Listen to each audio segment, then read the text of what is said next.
Hey everybody, welcome to episode 138 of Making It. I'm Bob Clagett here with Jimmy Diresta. Hello, I'm back in New York City. You're back! And alive. Good. Glad to hear that. And we also have David Picciuto. I never went anywhere. But you're still alive, so... I'm still alive, yeah. Also good, yes. Also good. Cool. Well, Jimmy, you're back. So you're back from where? Fill everybody in. Tell us what's up. When I left, when we were done making the show in California, Taylor and I drove. Literally, the show ended in the evening of a Wednesday, and then the very next morning, we packed the car very quickly and started driving out. The first stop we made was Vegas. We ate at the In-N-Out Burger, like about a quarter of a mile away from the incident that unfolded the following weekend. And from there, we went to Utah, Arches National Park, and then we started zigzagging all around the Southwest. Let's check out this city. Let's check out that city. We made friends with New Yorkers that we happened upon at like 11:30 at night, and we ended up spending the evening at their ranch. It was amazing. They had like a whole independent house. They're like, we got a whole house. You got the whole house to yourself. It was really. It's going to be covered in my vlog. Wow. If I ever get back to making vlogs, and it was. We had a great time with that couple, the fun crew from New York. It was so weird how we met. I'll tell you about it in the vlog. And we just zigzagged around the Southwest, and then we were in Taos, New Mexico. And I was like, I have work to do. We have to leave. And so Taylor was like, okay, I've seen everything I want to see. Let's go. And we just drove like 35 hours straight to New York from Taos, New Mexico. Ugh. So we just kept switching off, sleeping, driving, sleeping, driving, sleeping, driving. I'd pull over and sleep and pull over and switch. And we got home late yesterday. So we left New Mexico Monday afternoon at about 3 o'clock, and we got to New York last night at about 7 o'clock. So I don't know how many hours that is, but that's a lot of hours. That's what that is. You know what it is? It's a lot longer than when you look at the thing. You ever Google Map something? It's like, oh, it's only 24 hours away. But that's if you're driving 75 miles an hour and you don't blink. But you're like, oh, it's only 24 hours away. And you start driving and you get to Oklahoma, and it's like 2 full days later. You're like, oh, that should say 48 hours. It shouldn't say 24 hours. So it was one of those things. No, I don't ever look at Google and say, oh, it's only 24 hours. No, I don't. No, I know enough to know that it's never what it says, but you think to yourself, wow, if I don't sleep and I just keep my foot on the gas, okay, I could do that. That's interesting. If I sleep like 1 hour, I think, okay, so 25 hours, I could do that. That's what you try to rationalize in your head. That's pretty funny that, I mean, it's just a difference in like, we have kids. So you look at like, I got to add an hour to sleep. And I'm like, I got to add another day for potty breaks and meals and stopping every 2 hours for somebody being mad about whatever. And oh, yeah. So, I'm not going to mention his name on here, but you two know him. But he drove across the country in a truck that didn't have cruise control. So he cut a board and wedged it in there on the gas, on the accelerator to have cruise control while driving. Oh, wow. I know who that is. I don't, but I kind of don't want to. I was like, that's great. Good job. That's funny. Love you, buddy. Way to survive. That's amazing and not a good idea. Don't do that, kids. Please. Cool. But you're back in the city, which is kind of weird. Yeah, well, I had Jimmy. to come here to check my mail and stuff. I have 3 weeks worth of mail. I have to deal with my mail and pay my bills, which are all late. I paid some bills while I was away online, and some I just know the bill comes. I don't even know to who or whatever because I'm so disconnected from some of my what would you call it, monthly bill? Like the bill for my tractor and my lawnmower, these things. So they're all going to be, so I have to pay them all. So that's it. I came to the city to edit all day long and to pay my bills. So that's what I'm going to do. I'm going to try and do 2 vlogs today while I'm here. It's Thursday today. And then eventually I'll go back to the city tomorrow. Cool. Right on. David, what are you up to? I'm like a little boy at Christmas time. They are working on my shop right now. Oh, yeah. Nice. And, yeah, you'll probably hear the dog bark every once in a while because he does not like strangers here. But yeah, they just got the attic trusses installed, and they're putting the flooring to the attic in there now. And then on Monday, the insulation guy comes in to blow in all the insulation, and this window right to the left of me, that's getting replaced today as well. So we got to record this before they start working on the window. Oh. Otherwise, it's going to get cold and windy during the podcast. Yeah. Is it already cold and windy there? We've up and down. It's kind of warm right now, but we've had cold days and we've had hot days here in October. Kind of weird. Yeah, it's still been in the 80s here pretty much every day. It's crazy. But I am so excited. I'm just just can't stop smiling all day.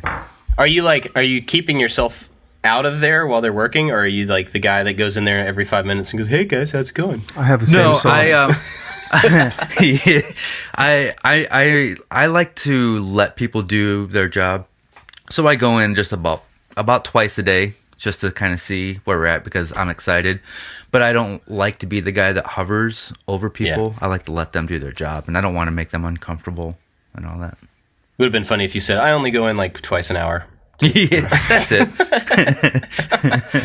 I don't want to hover or anything, so you know. Yeah. But besides that, I just finished making a Halloween video.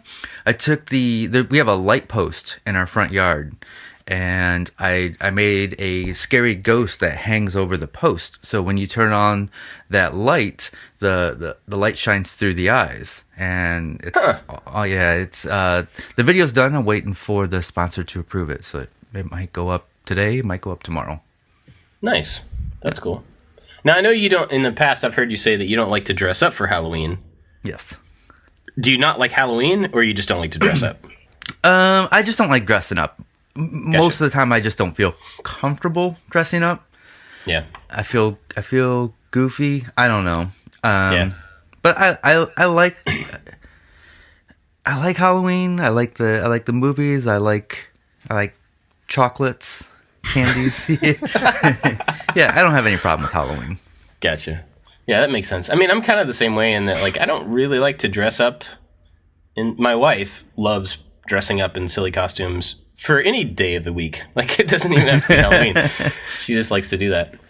But yeah, I've always like just not felt comfortable. And people ask me a lot of times about the Shore Trooper costume that I've been working on forever, and if I'm actually going to wear that. And I don't think I'm actually going to wear it. Like, that's not why I'm making it. I'm making it because I want to make it, and I want to like kind of have it on display. But it's not like I want to dress up like a stormtrooper all the time and walk around.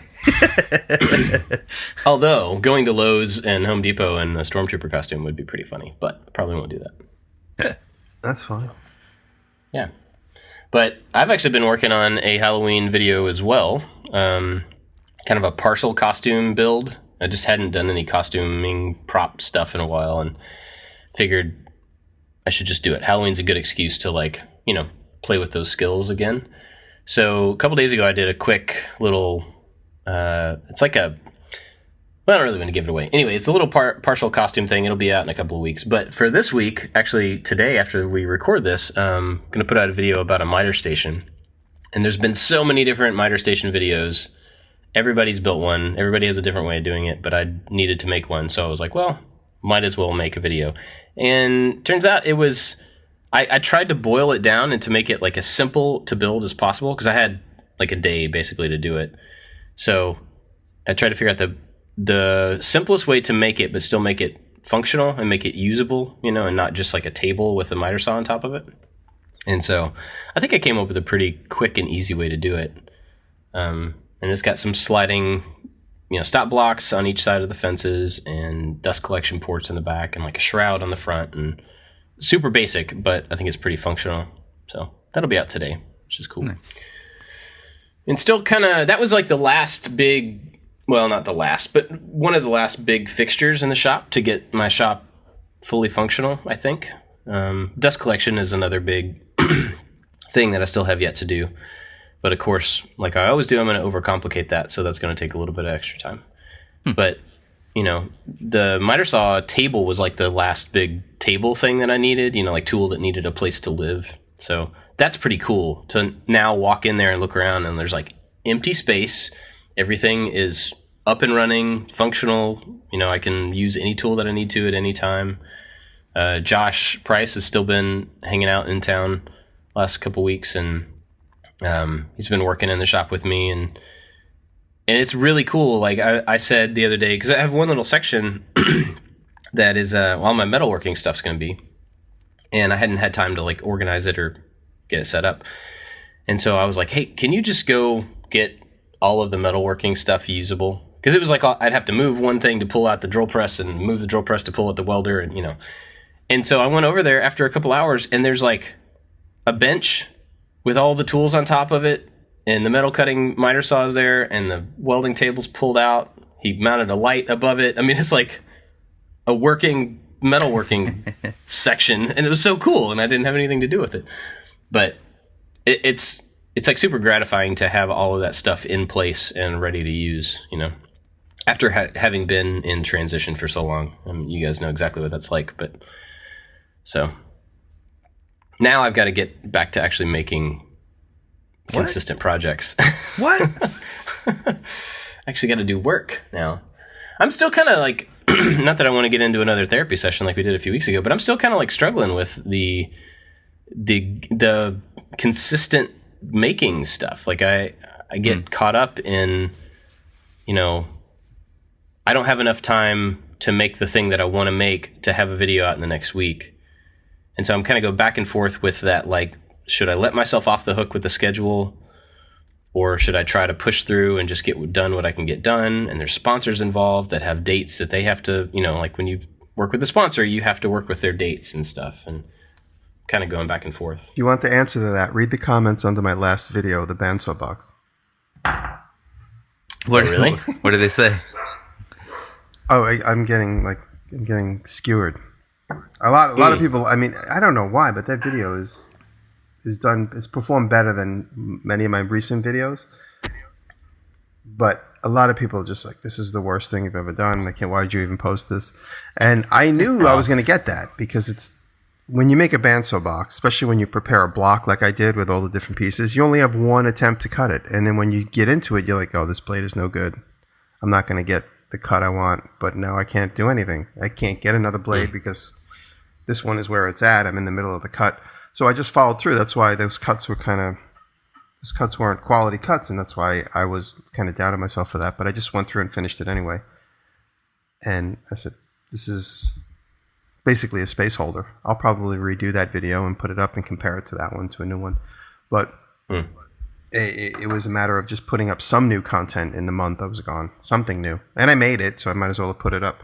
But it just wasn't up to par, and I knew that. I said it in the description, and people are like, wow, your channel's really slipping. I'm getting a lot of that. But I'm also getting a lot of people saying, hey, I listened to the podcast. Can't wait till you're back in action. Good luck with everything. So that's the majority of the comments. But also a lot of people are like, wow, I can't believe the people being so negative on this comment section.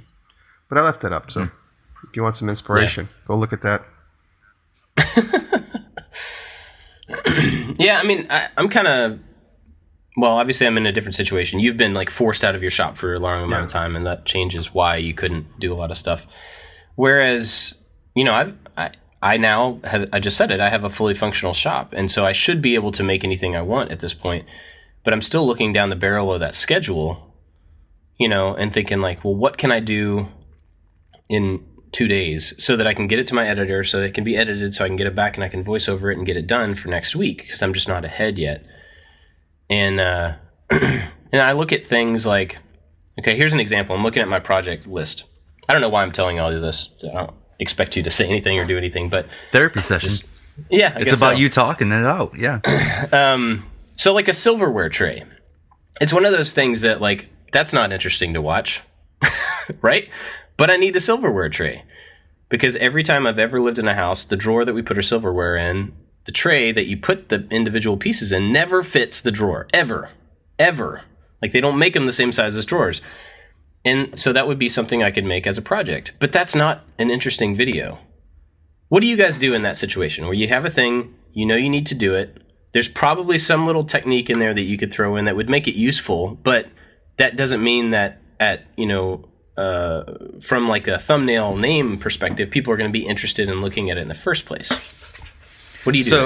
So, about a year ago, I know most people can't see this, but I made this acoustic panel to hang on the wall to stop some of the reverberation. And I thought, this is kind of a boring video, and not many people are going to need to make this. So what can I do?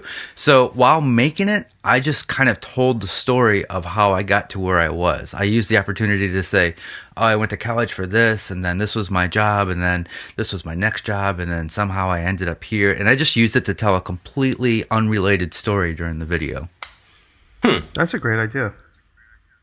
Now, did you like explain what was happening there in the title or in the thumbnail somehow? I would have to go back and take a look. I would imagine I did, but I'm not 100% on that. Yeah. Because, I mean, I think the concern, like I said, there's probably some little technique or something useful that I could find within the project itself to make it, there's a little bit of value to it. But I think the thing is that when somebody comes and they see a new video from me and they go, oh, a silverware tray, that's a dumb idea, or that's boring, or that's something I don't need, so I'm not going to watch it. So they would never get to the nugget that might be in there. This is just a dumb idea, but just brainstorming with you guys. Wouldn't it be funny if one of your children actually was making it the entire time and you voiced it over as if it was you, but it was just like little hands in the video the whole time? Or your wife or somebody just... Oh, yeah. Oh, interesting. And then whatever, maybe like you're wearing the same watch and you put the same watch on one of your boys, and it's like just to make it like Dave Weldon and I came up with an idea years ago. We haven't done it yet, which I don't know. Maybe one day I'll get back to my tips videos. And the one video I did, Dave, was the troll talking off camera, and I still want to do this. I want to shoot a video where the troll off camera is a little voice, like a child, going, "Oh yeah, I knew you were going to do it that way because that's the easy way out." So you would hear a child's voice doing the. And when we were going to do my friend's daughter, and we wrote a whole list of things, and we never recorded them. We thought we would do them just to have them in house. Anyway, so that was an idea that I want to do. I still do it one day. But the idea of just having somebody stand in as you. Yeah. It'll make an otherwise simple, straightforward video of just cutting and connecting interesting, because you'll be talking and there'll be some funny visual. I mean, it would be funny if you were able to get like monkey hands doing stuff. And then for Halloween. Yeah. Or you do the whole video the entire time dressed up as Stormtrooper, and then you go, I'm late for my party. Thank you for watching. That actually brings up an interesting point, though. I mean, I know you're kind of joking, but... No, I mean, I think that could be funny. It could be funny, but I think like a way to make that valuable would be to maybe say... Because my wife has been wanting to learn a bunch of the tools that she doesn't know how to use. Oh, yeah. So maybe the video is about teaching somebody who doesn't know any woodworking tools how to use some basic tools with a simple project. Yeah, that's it. That's great. Awesome. I love you guys. This is great. Okay. And I've talked about it before. When Welder and I brainstorm, we always come up with the craziest, stupidest jokes, and then it always gets pulled back to something practical. Yeah. Some of my favorite episodes are when we brainstorm something out and come up with ideas. Yeah, definitely. I've got a few things like that, a few projects on my list that are like kind of practical things, and I wonder if there's a way that I could do that same approach to all of those. I have the kind of Maker 101 series where I've done like just really, intro type, this is what a tool does, that type of thing. And some people want more of that, so maybe finding a way to do a series of simple projects from the perspective of my wife or my kids who don't have any experience. Maybe that would be a good way to do that. Yeah. Awesome. Cool. I'm invigorated. Thank you. Before we move into what we were actually going to talk about, this is kind of a shameless plug, but I'm going to do it anyway because it's partially my show. The Facebook group that I started like a couple of months ago, the I Like to Make Stuff Facebook group, the official one, we're up at like almost 13,000 members already. And it's turning out to be a really awesome group. People, nice. We've narrowed the type of post that people are allowed to put up. And I'm really clear about it. Like when you join, like this is what it's for. It's for people showing off what they make and asking questions. And so we're not letting a bunch of other just random, like you can't sell stuff there. You can't, a bunch of just stuff that doesn't need to be there. And so it's a point of just inspiration for people and getting help with things that they need help with as far as making stuff.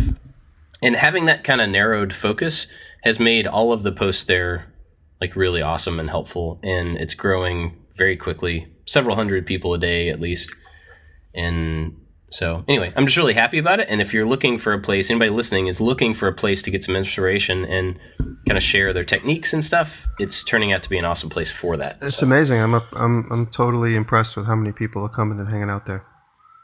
Yeah, it's very active, which is really cool. Yeah, too. Nice. So that's good. You guys hear my siren sound effects working perfect? You hear it? Oh yeah, you're back in the city. Yep. It's back. You guys don't know I'm in my barn with my sound effects machine. You got your little soundboard there, yeah. We should totally make you that for when you're upstate all the time. We can totally do that too. That would be easy. Before we move on, though, I want to thank our Patreon supporters, especially our top supporters there: Wiesel Dow, Jedediah Schultz, Evan and Caitlin, Corey Ward, Malta Make, A Glimpse Inside, Works by Solo, Torble Terry, and Make Build Modify. They're our top supporters, but we have a huge list of people that support us over there on Patreon, and it's awesome, and we're really grateful for that. We have some new people this week, too, which is really cool.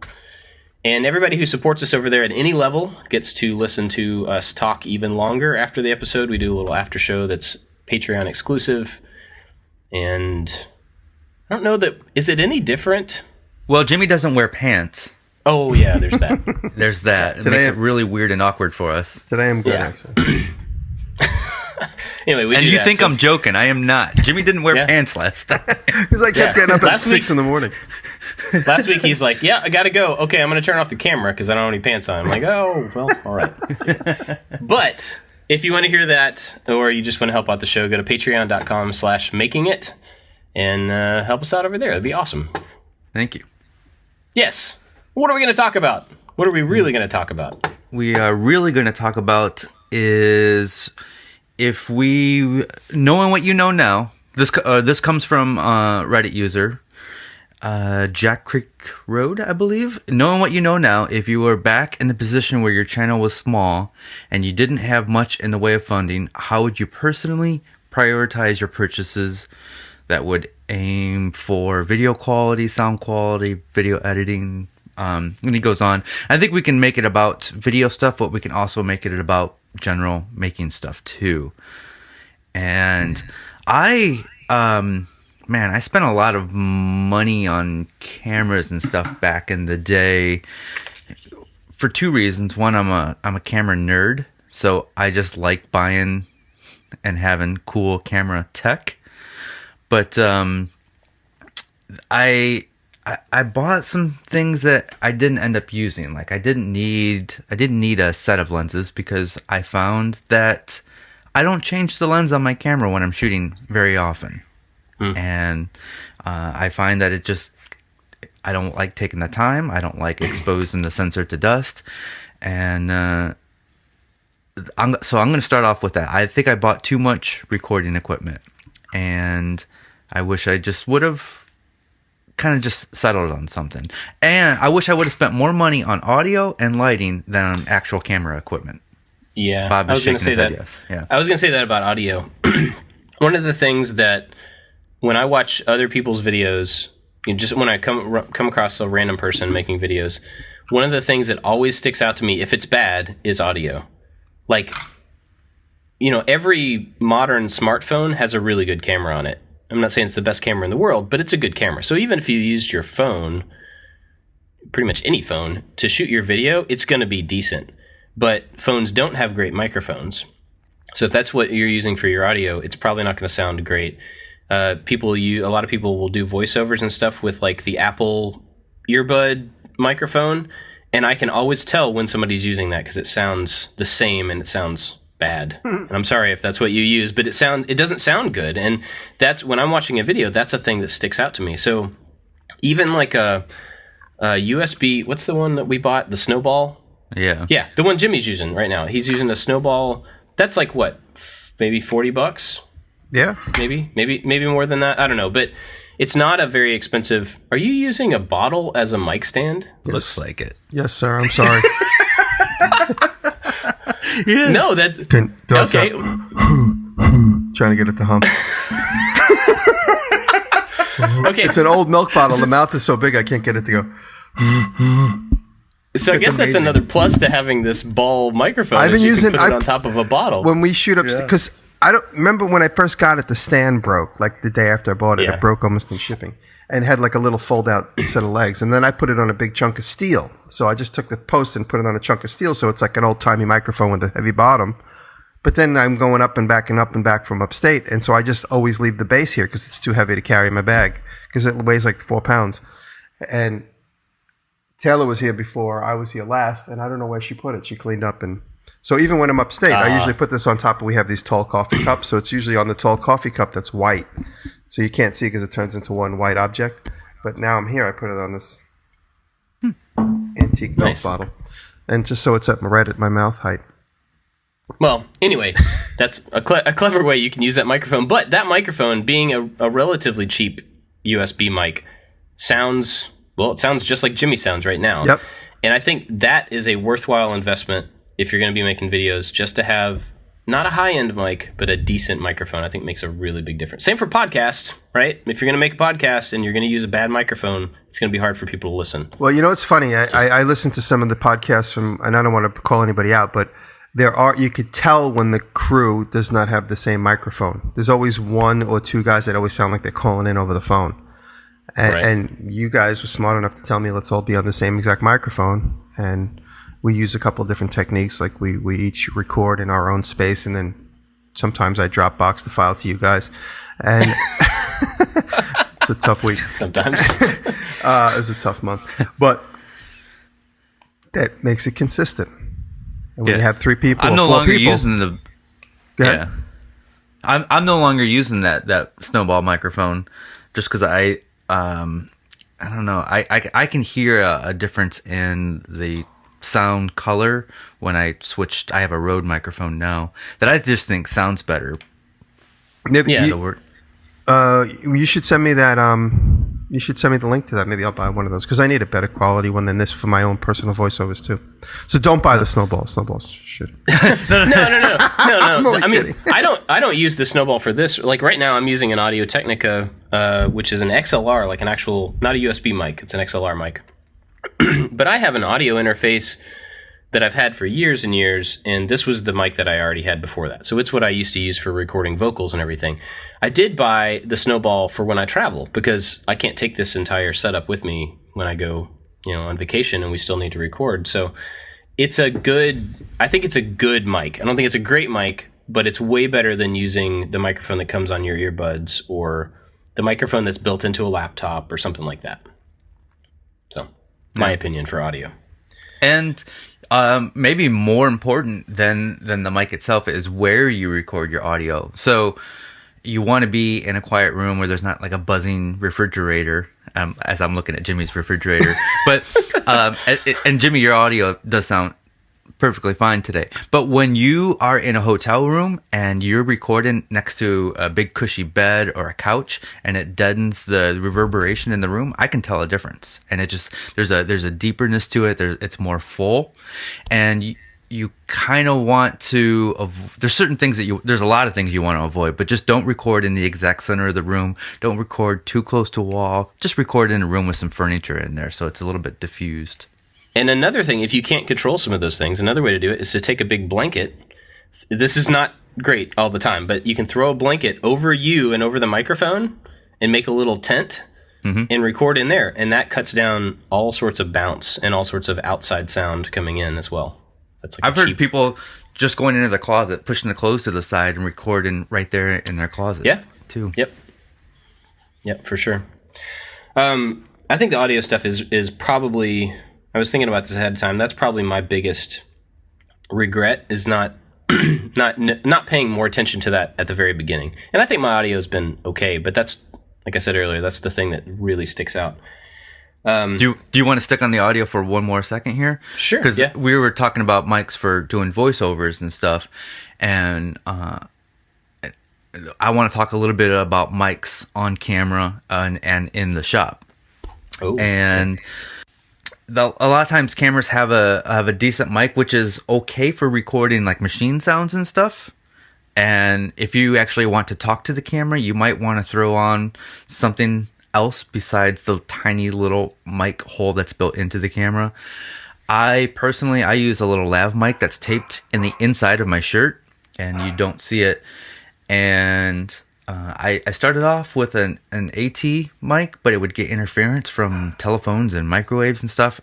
And that thing cost like $60. And it was great, except for this interference that I would get every once in a while.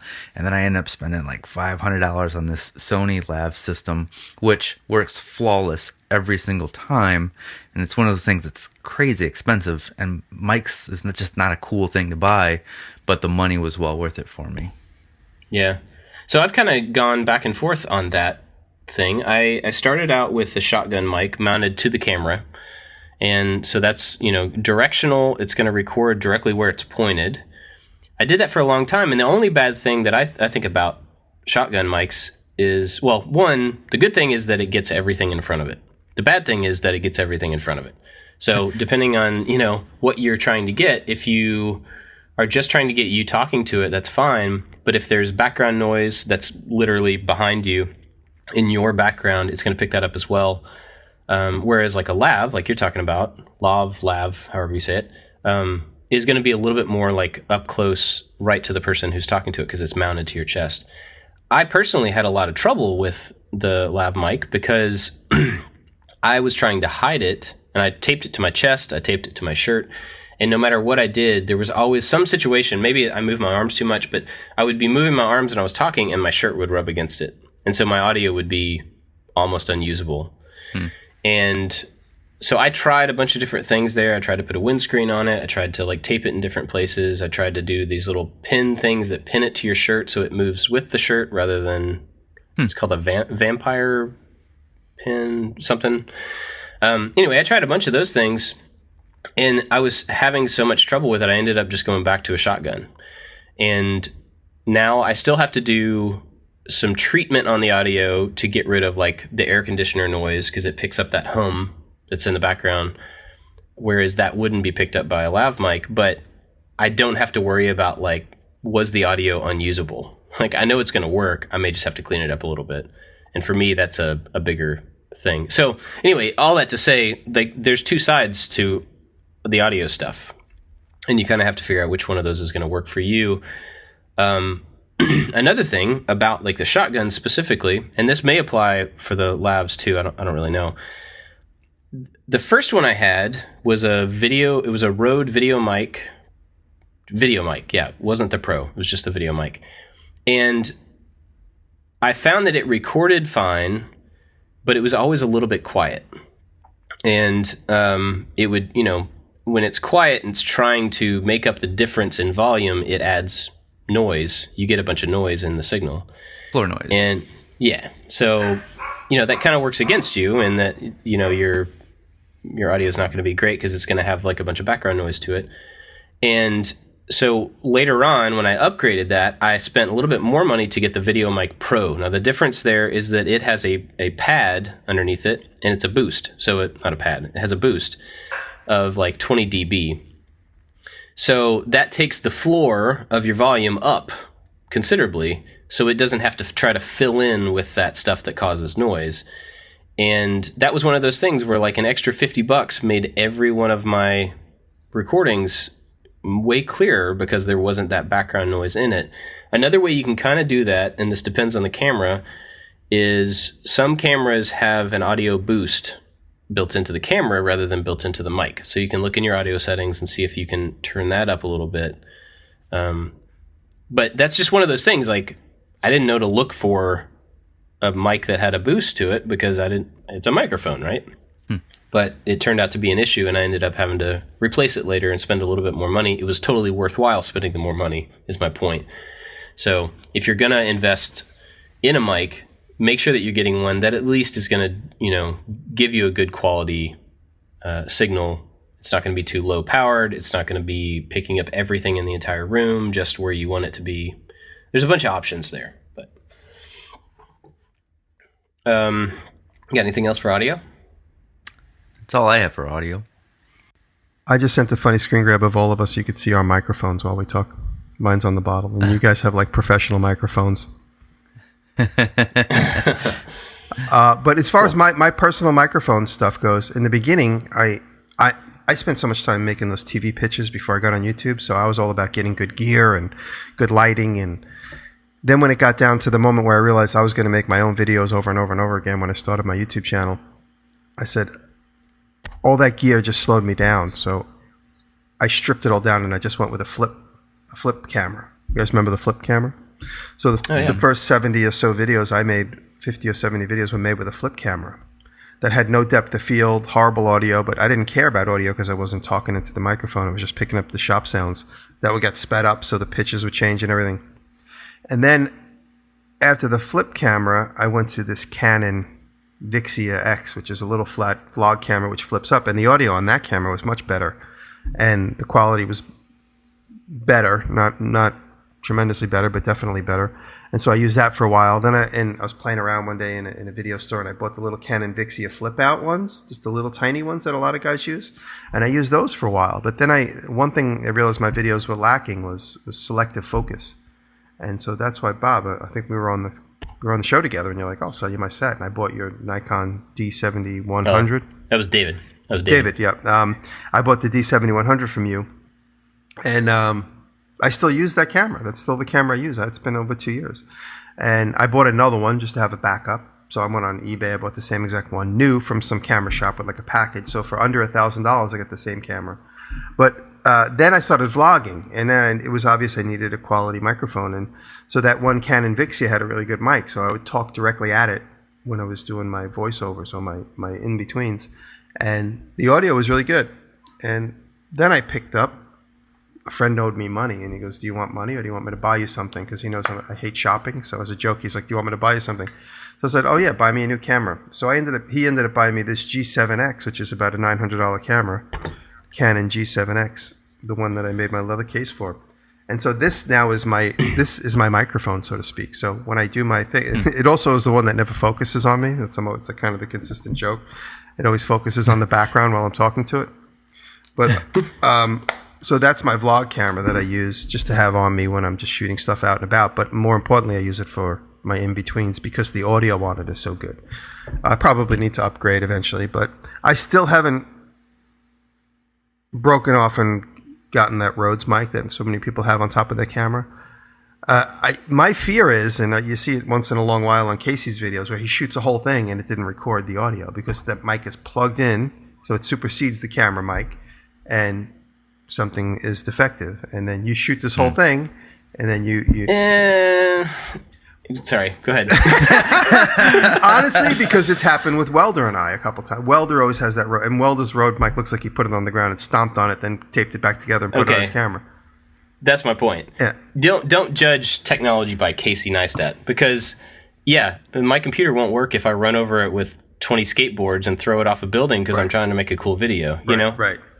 So, I mean, that's just been, it's partially because I like to just keep things stripped down, and partially because I was with Welder a couple times where we filmed stuff, and he's like, I got that whole thing, but the audio didn't work because the plug was janky or whatever. And so that's the other. And I've experienced that too. I have an XLR Shure mic, a long XLR that's like powered by the camera. The microphone was hundreds of dollars. I bought it years ago when I was a technical nerd buying all this fancy stuff to make my TV show pitches. I actually used to shoot my TV show pitches on a camera I still have. I never use it because it's a tape camera where you got to put a tape in it. It's the DVX 100. It cost me nearly $4,000 when it came out. Ooh. And now I just keep everything simple. I just use this mostly, or the D7100 that I bought, and I never change the lens, although it's come with other lenses.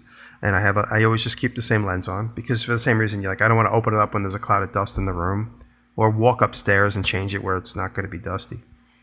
So I just keep things as simple as possible. I try. Maybe that's really important in keeping it simple, because if you have this complicated setup, that's just one more barrier for you to actually hit that record button. Because you're like, I'm not going to do this right now because I have to set up for a half hour. You want something where you can just run and shoot. And Brett lately Brett's been emphasizing good lighting, and I'm usually too lazy. I'm like, you know what? I could see some good contrast. Let me get started. That's usually what I look for, just if there's some contrast in it. And Brett is always like, no. Take 1 second. Let me go grab the light. And he has these simple lights, which take these like big daylight bulbs, and they're only a couple $100. They're not expensive, with like a big balloon hood on them that unfolds, so you have like a soft box on the front of it. And we have two of those in the shop, and we just move them around. We actually use them when we work, so you can see what we're doing up close. But more importantly, we use them when we're both shooting, because Brett's been shooting in my shop a lot too, so you could see the background of the shop on Brett's channel. And so when I first started, like I said, I got my foundation in my channel was done with a flip camera with no depth of field, no audio concerns, because I obviously don't need to at the time. And so going back, what I would have done differently is I probably would have either gotten a GoPro earlier, because I resisted learning a GoPro. I was like, the GoPro seems, it's not going to work for me. I just thought they were too wide angle. But I love my GoPros. I might buy the 6. I just realized the 6 is out now. I would have gotten a better quality camera, but I wouldn't have spent a lot of money. And now that I'm kind of in the digital SLR age, digital SLR that I bought from you, I spent $1,000. The one I bought on eBay, I spent $1,000 2 years later. So I'm not getting crazy. And I was looking at a lot of digital SLRs recently, because I'm like, I might partner with a camera company, and I'm just looking at their selection. And they have cameras literally from like $100 to $5,000. And for YouTube, the $100 camera does the same exact thing as the $5,000 camera does. Yeah. So going back to Bob's silverware tray, and like you could shoot that silverware tray with the best glass in the world, with all the perfect audio and the perfect lighting, but you're more concerned about the story, the project itself. So we could talk about equipment all day, but if you're shooting something that's boring, your video is going to be boring. So you have to. I just want to just make sure that the project itself, the thing that you're filming, is still the main focus and still has value or tells a good story. Yeah. I mean, I think that's definitely underneath all of this, but there is still a lot of value in like trying to find what not to spend your money on if you're getting started. Yeah.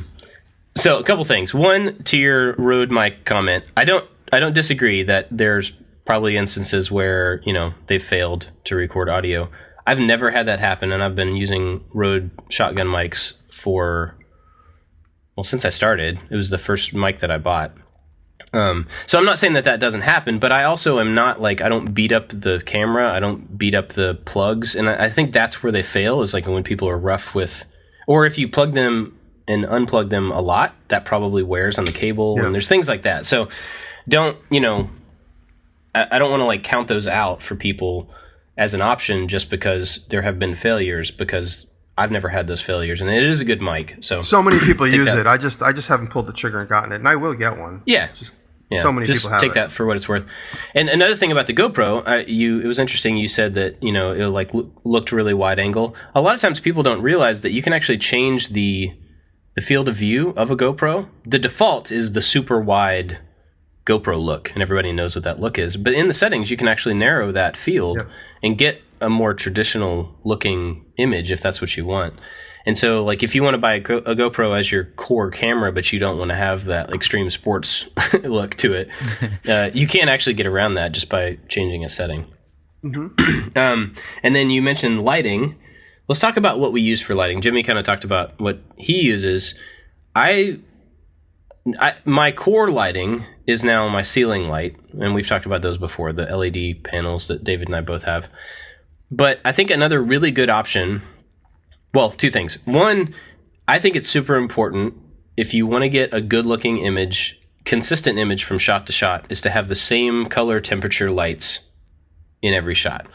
That is the literal color of the light that's coming out of the bulb.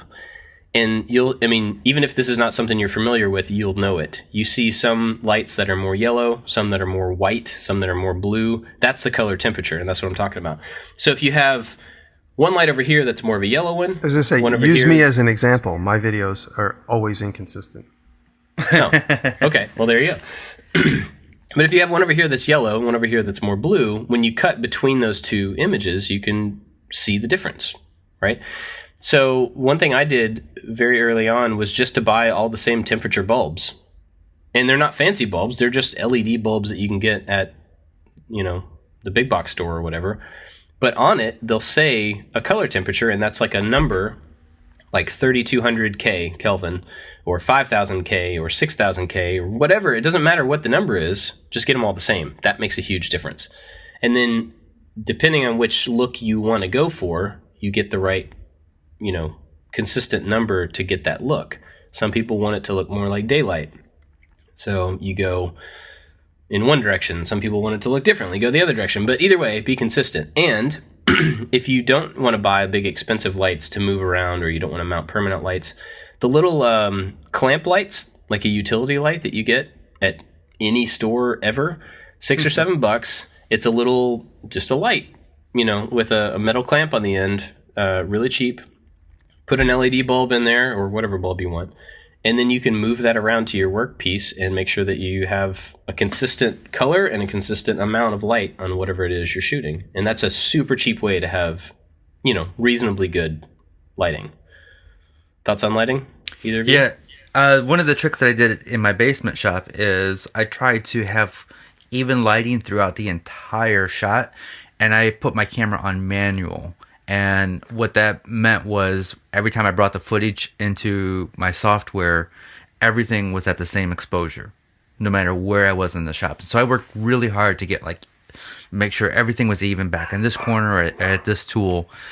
And that way I didn't have to fuss with moving lights or setting up shots. We just shot things. So, and that's one of the things that I'm hoping in the new shop is that the placement of my new lights, I'm hoping they work fine. In theory, they should. On paper, they should.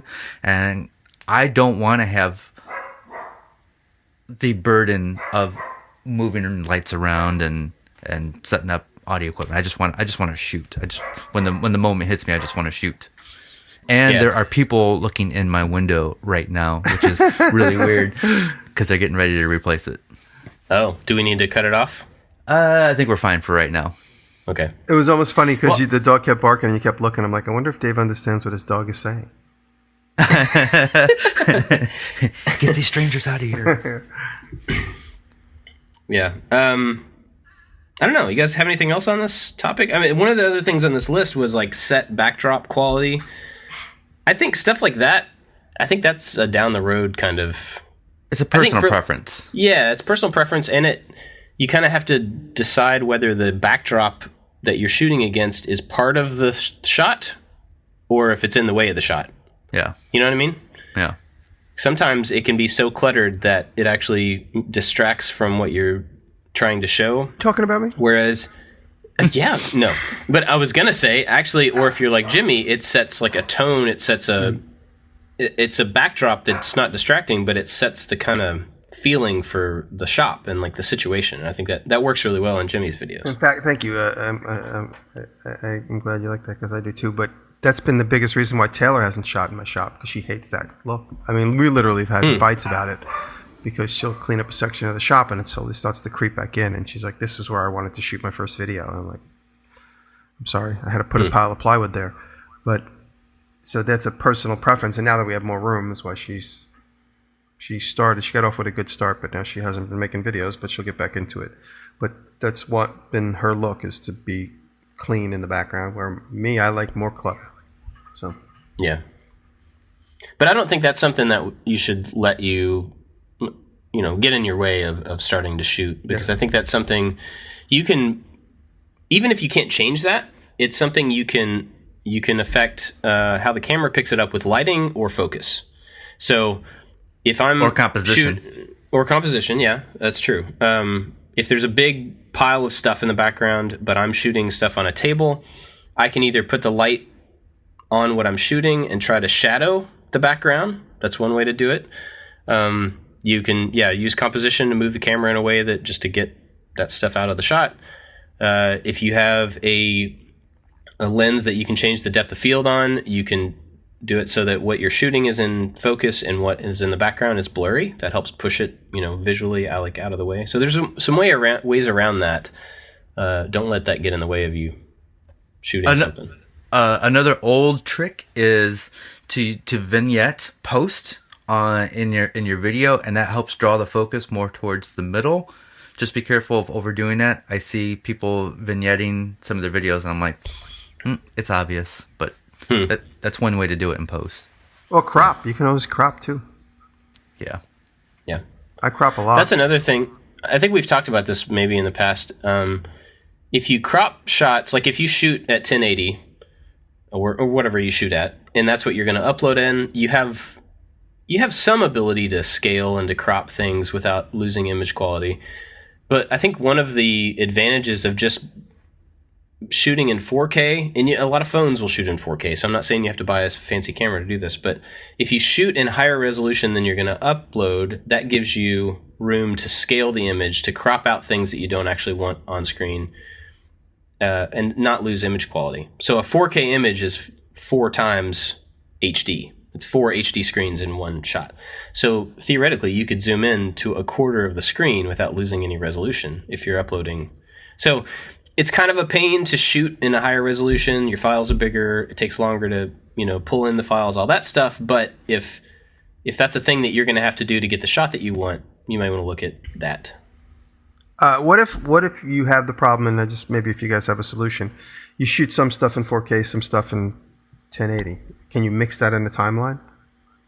Yeah, yes, certainly. Okay. Is there some sort of situation where the first one you bring in will dictate the timeline? Because I thought that happened to me once. So you got to bring in like a 4K clip first to set the standard of that timeline, and then after that you could rearrange them? Yeah, that's a setting. At least in Final Cut, I know that one of the settings for a project is that it sets the resolution of the project to the first imported clip. Yeah, iMovie does the same thing, and it took me about a day to figure that out. Yeah. Does anybody have the same problem? In iMovie and in any time I Google search a problem, like if I troubleshoot, I'm like, okay, why is the timeline? And I get like the top 7 answers are from like 2013. Put the year in. Put the current year in your search. Never knew that. So okay, and the reason for that is because when somebody posts on a forum and they write something, when it displays on the thing, it shows the date of the post. And so it puts 2017 in the text of the thing. So when you search for that, that just narrows down the search a little bit more by pages that have 2017 or 2016. Because a lot of times when I'm searching problems for iMovie, which I pretty much have it pretty much figured out now, but every once in a while I'll come across something. Like recently, a couple weeks ago, I opened iMovie, and for the first time, it's putting clips in the order by which they were shot, like layered cake, like today, from the beginning of today till tomorrow, and then the beginning of the next day till the end of that day, where I want them in sequential order from top to bottom. So the very top clip inside the basin is the one I shot first, and the last one at the very bottom is the one, instead of putting them in sequential order on top of each other in days.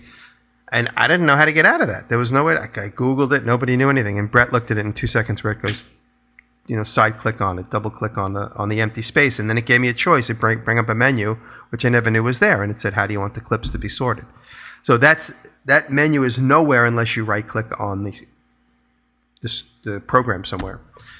But when I Google it, all these question and answers from 2013, 2012, iMovie 1, iMovie 0, all pop up. I'm like, why doesn't it give me the most current answer to this question?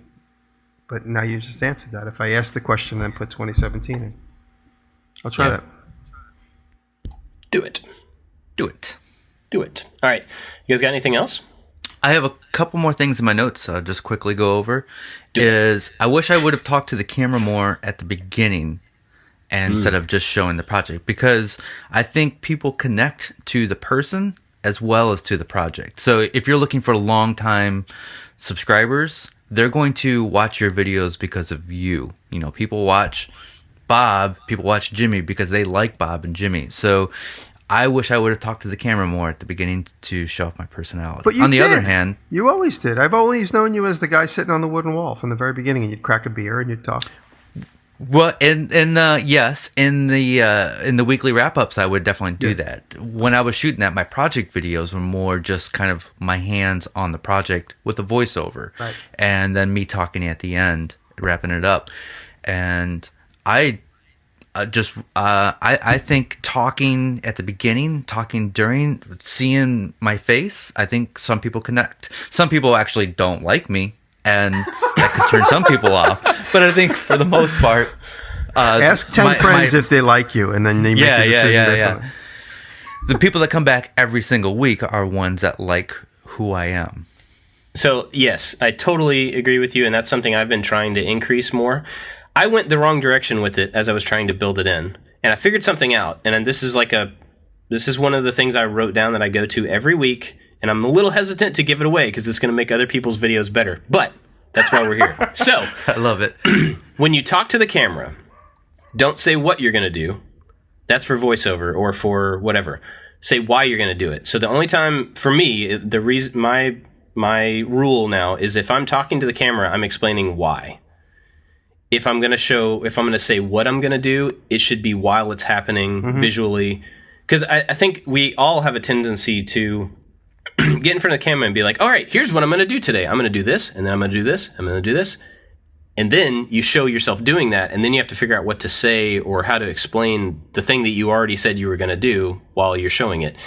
So the way that I go around that is I say, hey, I'm going to make a miter saw station. I'm doing that because I need one that does this and I need one that does this. Here's how I did it. And then I move into the actual acts of, making the thing. So that gets you in front of the camera, but at the same time, you're not overdoing it by, doubling up on the explanation. So yeah, and that's doubling the explanation is a big thing that a lot of people do straight away. They say, I'm going to go out to the woodshed, I'm going to get all this wood, and then we watch you do that in the next 3 minutes. You just took 3 minutes to say what you're going to do, then you did for another 3 minutes, you do it.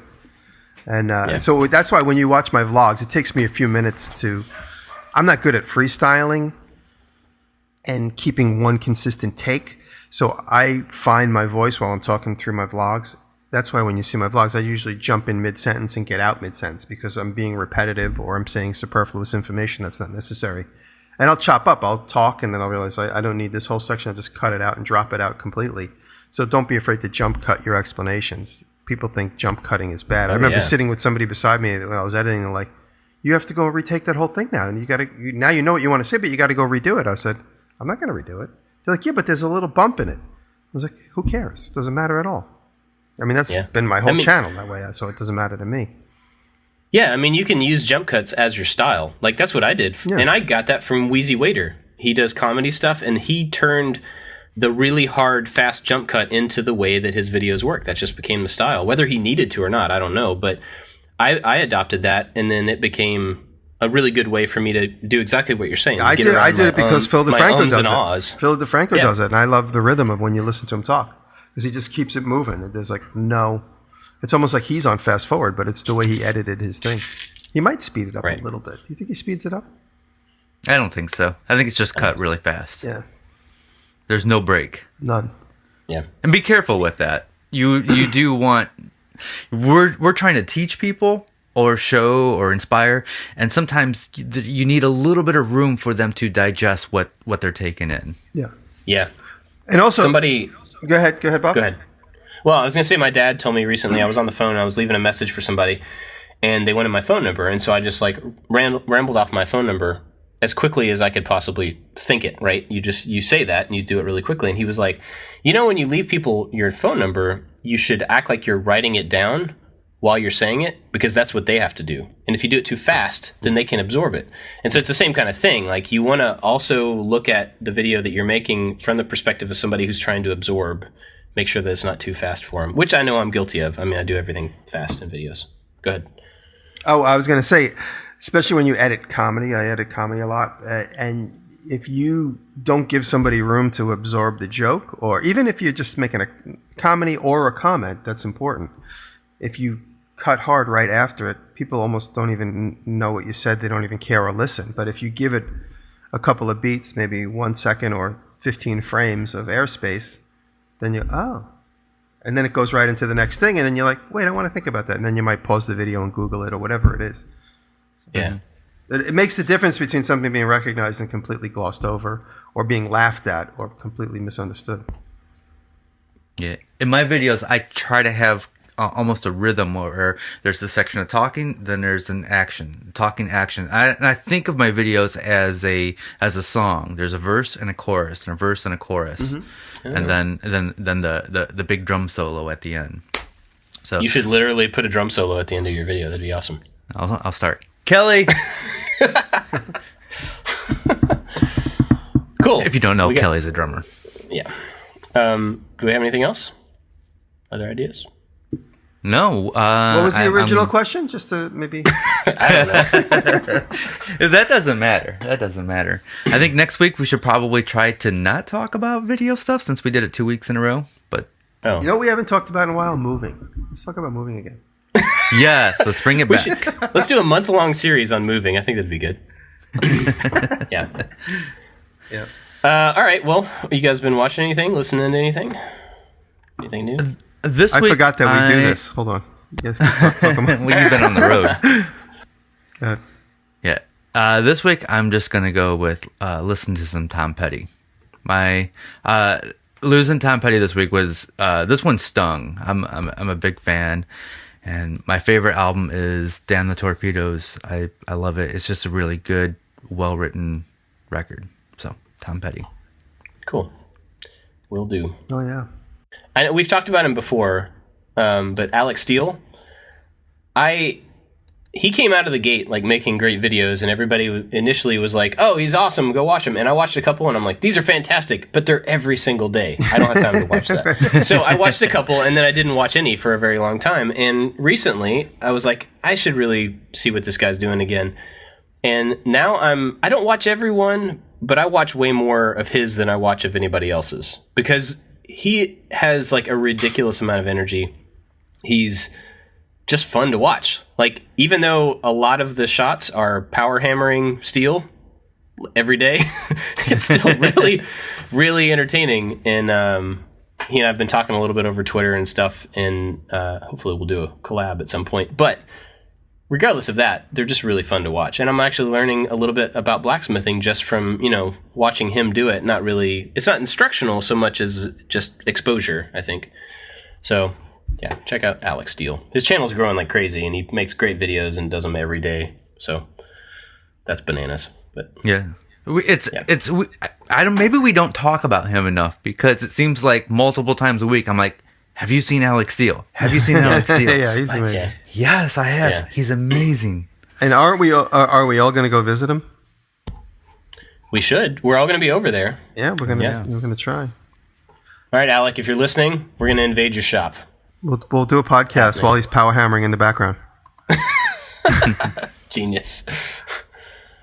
What you got, Jimmy? I went back through the last 3 weeks quickly, and the only build video besides a couple of my own that I've watched is from Rayback Woodworking, and he's a fan on Twitter, and we talk all the time, and he's a really sweet, nice guy and a interesting maker. He just made this thing with colored pencils, and he has some really cool techniques. So I'm going to talk about RYBAK Woodworking, and he's got 182 subscribers. So go support a brother in the community who's working really hard. Right on. Nice. Yeah, I'm going to copy and paste this thing and give it to you guys. Sweet. All right. Well, thanks again to everybody who supports us on Patreon. We're going to go do the after show now, unless you guys got anything else you want to talk about? Nope. Anyone? Nope. I'm saving it for the after show. Ooh, I'm curious. All right. Cool. That's it for this week, guys. Thanks for listening. Bye. Love you.